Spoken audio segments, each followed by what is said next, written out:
Hello there! In 2019, a massive climate catastrophe strikes the Earth. Hurricanes, tornadoes, floods, and drought. Devastating natural disasters run rampant around the world, and humanity is on the brink of extinction. Joining forces, the best scientists from various countries create a unified satellite network to prevent natural disasters called Dutch Boy, which is controlled from the International Space Station.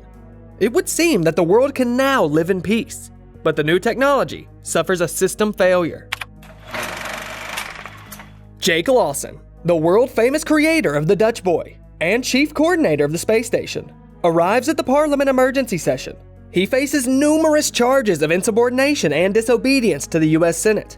In order to put the arrogant scientist back in his place, the senator decides to send new staff members to the space station to replace Lawson's personnel. Infuriated by this statement, Jake openly insults the officials in front of the audience and reporters, which greatly worsens his already critical situation.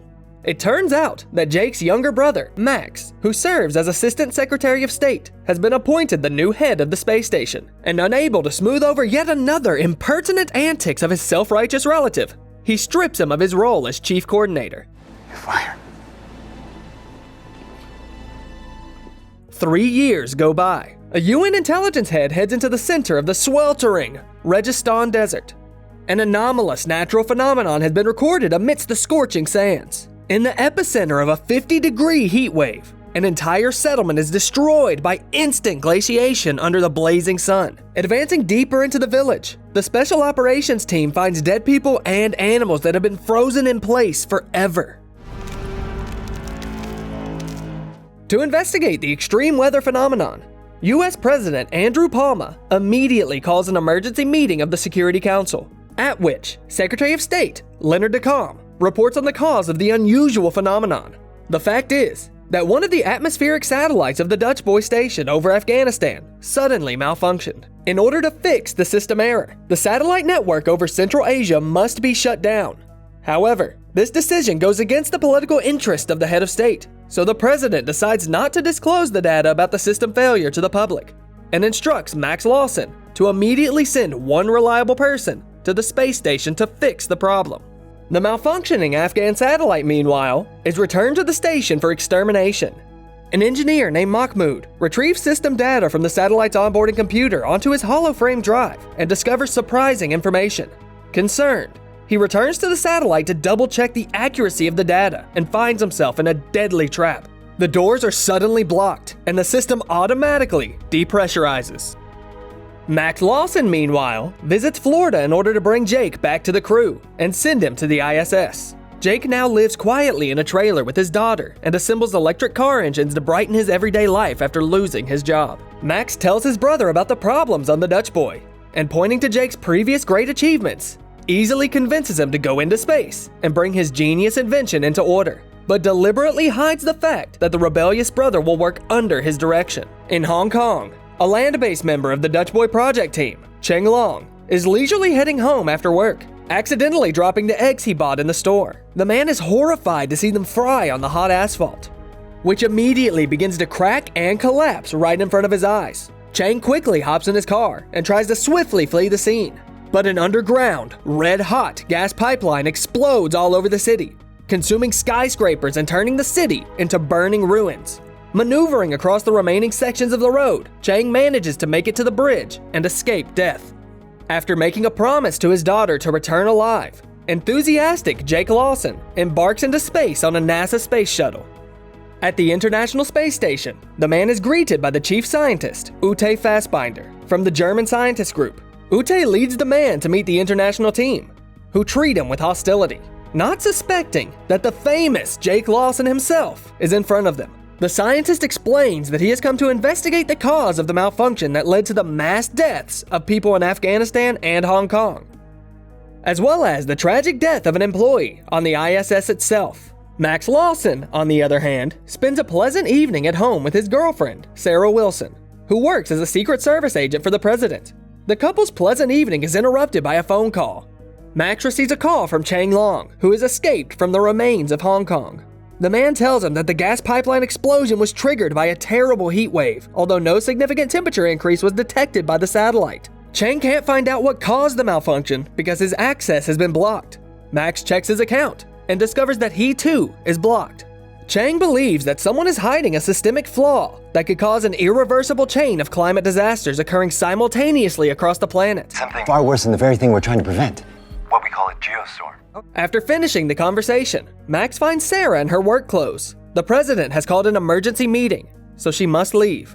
Jake, along with the International ISS team, embarks on a search for the system error of the satellite that has gotten out of control. The team begins their investigation by scanning the spacecraft's codenamed Rock and Roller. Max Lawson is in Washington, D.C., conducting his own investigation. The man turns to his subordinate, Donna, a top-level cybersecurity specialist, hinting at the confidentiality of his request. Max asks the girl to find out why his holoframe cannot access all Project Dutch Boy satellites.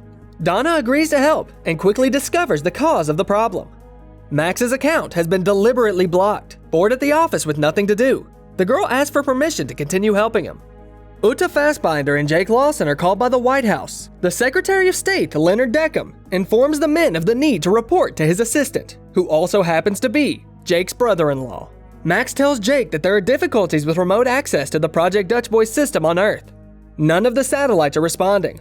While discussing the international scale problem, the brothers, however, do not cease to discuss mutual personal problems during the investigation. Max threatens to send Jake back to Earth on the first available shuttle for insubordination.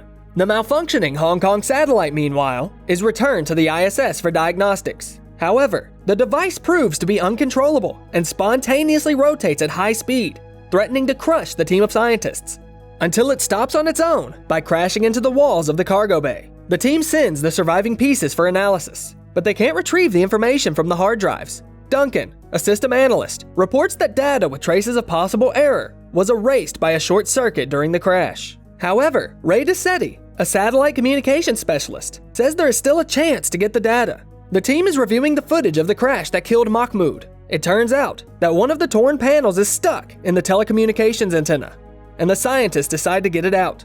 Cheng Long arrives in Washington. The man has discovered confidential information and contacts Max Lawson, insisting on a meeting. Ute and Jake, in spacesuits, depart to retrieve the panel, while the group remotely coordinates their actions. Having easily reached the telecommunications antenna, the partners carefully retrieve the device and depart back to the base. Suddenly, Jake's spacesuit becomes uncontrollable. The acceleration unit jams, and with the panel in his hands, the scientist chaotically darts in open space, crashing hard against the outer hull of the ISS. Jake's spacesuit does not respond to manual control, and he risks being thrown off the ISS along with the panel.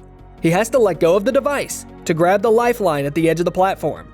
However, Jake is no slouch. On his return to the base, he shows Ute the hard drive he managed to take out of the panel before he let it out of his hands. However, the man hides it from the rest of the team. He explains to Ute that he suspects that they tried to kill him. Examining the data on the disk, the partners realize that the Afghan satellite's panels were not blown off by accident. They were programmed to do so.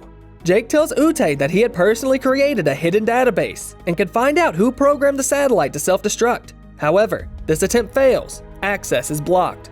In Washington, Max and Sarah are waiting to meet Chang, who is already arriving on the opposite side of the road, when suddenly a man approaching from behind pushes him under a car. Chang dies on the spot, managing to say just one word to Max. What? Jake calls his brother for a virtual conference. The stubborn older brother suddenly becomes sentimental, and Max, who was about to leave, stays after his words. He gets the hint. Jake, in a made-up story about fishing with his father, has encrypted a message for him in a code only they both know, which the brothers invented when they were kids. Later, listening to the recording with Donna, he decodes the message. Proof of sabotage at the highest level of government. Trust no one. Donna, who promised to help, finds files on the Zeus project for Max, but they are located in the White House database, and neither of them have the keys to access them. However, Sarah Wilson does, so her partners wait for her to arrive and ask her to commit a crime against the government and the president. After giving in to her lover's persuasion, Sarah agrees to do it. On the International Space Station, Jake and Ute continue their investigation. The pair sneak into the backup server room where the surveillance footage is stored. They review the footage from the day Mahmoud died and discover that the engineer extracted data from the satellite in his holoframe, then went to the locker room. Armed Ray Ducetti catches Jake and Ute opening the Afghan engineer's locker. Listening to their suspicions of sabotage, Ducetti puts down his weapon and points to another locker where Mahmoud has hidden his belongings. After examining the holoframe data of their dead colleague, the partners learn about an externally uploaded virus, for the discovery of which the engineer paid with his life. Max, Sarah, and Donna, meanwhile, gain access to the Project Zeus files. Tens of thousands of simulations of various cataclysms, a chain of which will lead to a geostorm, a catastrophe of unprecedented proportions. Donna sets up a secure virtual conference between Earth and the ISS, and Max informs his brother that someone is deliberately using the Dutch boy as a weapon against humanity. Jake answers that there is only one way out: to restart the system, after which the virus will be deleted and the station will continue to work without malfunctions. However, this action requires a cancellation code, and only one person knows it: the President of the United States, whom the older Lawson suspects of committing sabotage in order to not transfer the Dutch boy to the control of the International Commission. U.S. President Andrew Palma prepares to fly from Washington to Orlando, accompanied by Secretary of State DeCom and Sarah Wilson, whom Max intercepts before landing and convinces to help steal the cancellation code from the President's holoframe. Alarms go off on the ISS. Nearly 200 satellites show malfunction and are on the verge of failure. Tokyo is already out of control, and a deadly rain of ice is falling on Japan's capital. Blocks of ice falling from the sky are destroying the city and its inhabitants. At the same time, a terrifying climate phenomenon unfolds over Rio de Janeiro. Extreme low temperatures instantly freeze the warm waters of the Atlantic Ocean, forcing locals to flee the coast. The team on the ISS decides to send a new satellite to the site of the failure, which will collide with the damaged one and render it inoperable. By promptly launching the backup system, a deadly climate disaster is averted. But the team's celebration is short-lived, as a new danger arises: the threat of a geostorm. The system reports that the disaster is 1 hour and 30 minutes away.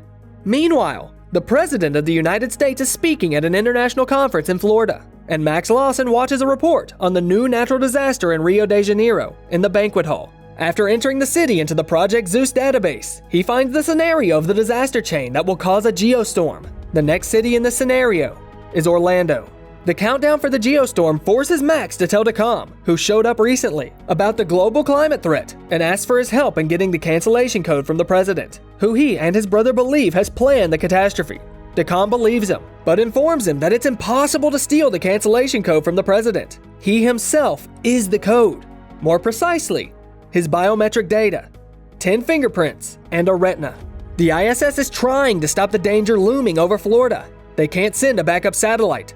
The Dutch boy's self-destruction protocol has been launched, and the destruction of the fuel tanks has already begun. Jake announces a general evacuation. All employees hastily leave the base, except for the system analyst, Duncan. Jake pounces on him, realizing that he is the one responsible for all the accidents on the ISS. Threatening Lawson with a gun, the villain confesses that he did it for the money. The salary of an ordinary scientist was not enough, and he was offered a very impressive sum. He is not destined to spend his reward, though. A furious fight with Lawson leads to the depressurization of the compartment. Jake manages to escape in time, leaving the traitor to die.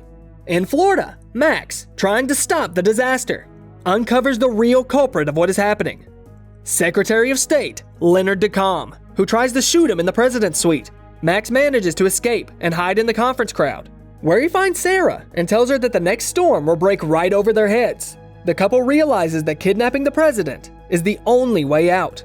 Under the pretext of a threat to the president's life, Sarah announces a general evacuation and, in the resulting panic, takes the president with her at gunpoint. At the ISS, mass evacuation continues and personnel take seats in shuttles to be sent back to Earth, as Florida is already being swept by a tornado. Max tells the president about the traitor DeCom and his intention to take control by eliminating the head of state, as well as his successors.